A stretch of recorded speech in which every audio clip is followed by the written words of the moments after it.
Hey, good morning. Pete, North Las Vegas.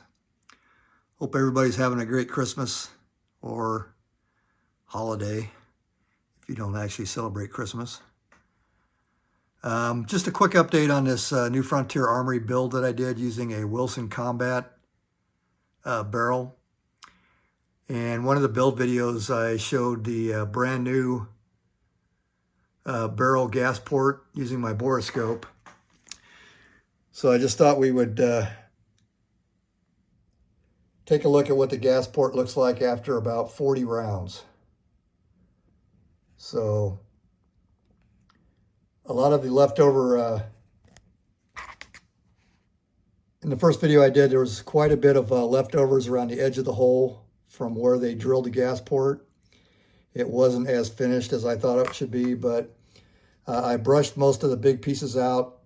And after about 40 rounds, you can see that the hole's all cleared out. The erosion down here, that's, in my experience, that's normal.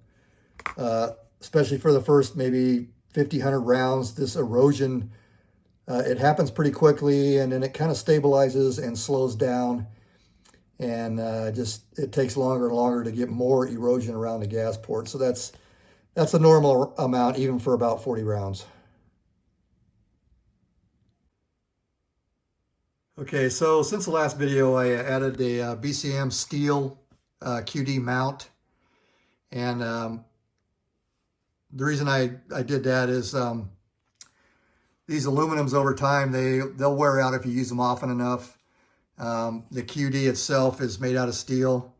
So steel going in and out of aluminum, over time, steel wins. So I wanted to go with something more robust for the front sling mount. So that's why we put the BCM steel on there.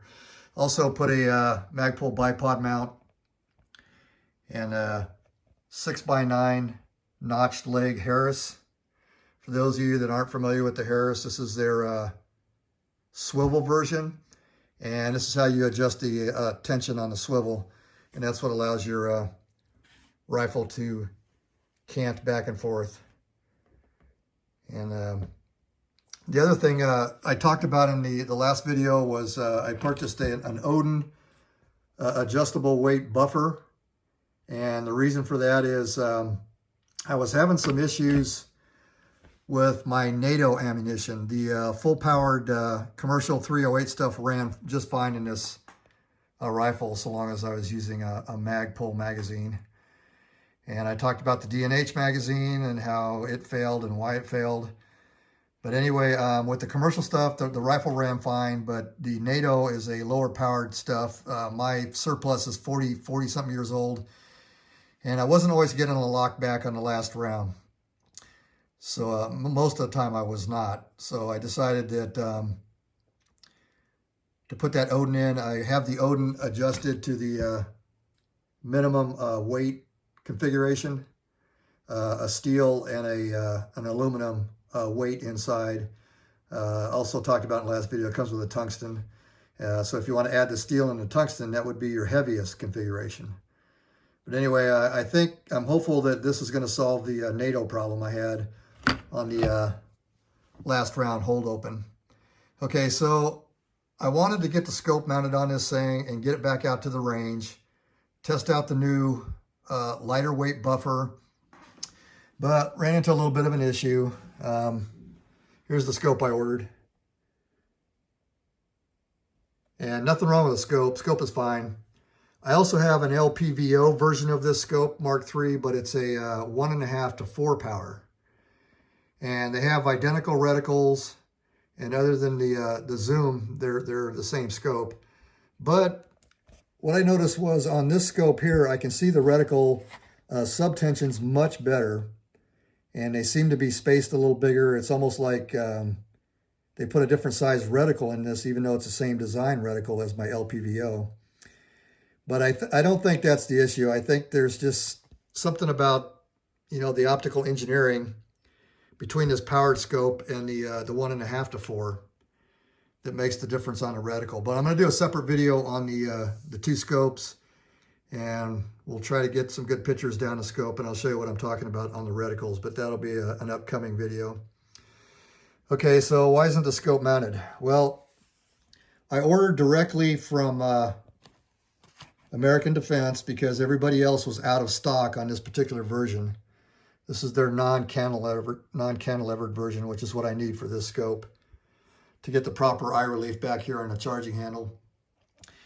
Anyway, I ordered directly from them, and that's their handwriting on the box. That's the order number. So they got my order number correctly marked on the box, but I did not order a blem, and that's what they sent me. So, you know, the box is marked blem. They weren't trying to be sneaky or underhanded or anything. They were upfront about what they sent me. It just wasn't what I ordered. So there was some kind of mix-up when they filled the order. So anyway, I called them last Thursday, and they wanted a picture. I was like, okay, you know, why do you want a picture? I didn't say that, but I'm just thinking, you know, why do you need a picture?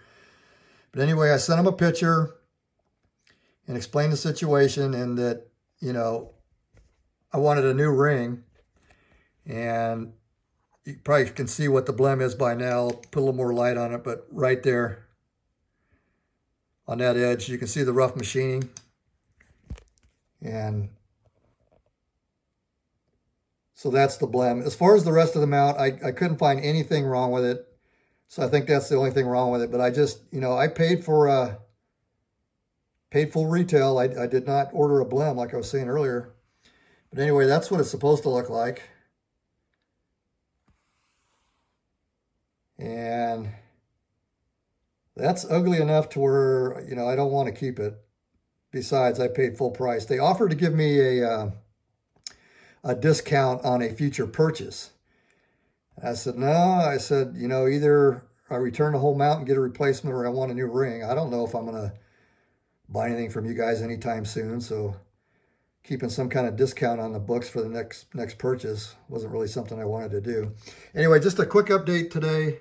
Hope your Christmas or your holiday, whatever you're celebrating today, is hope you're having a good one. Pete, North Las Vegas. Over and out.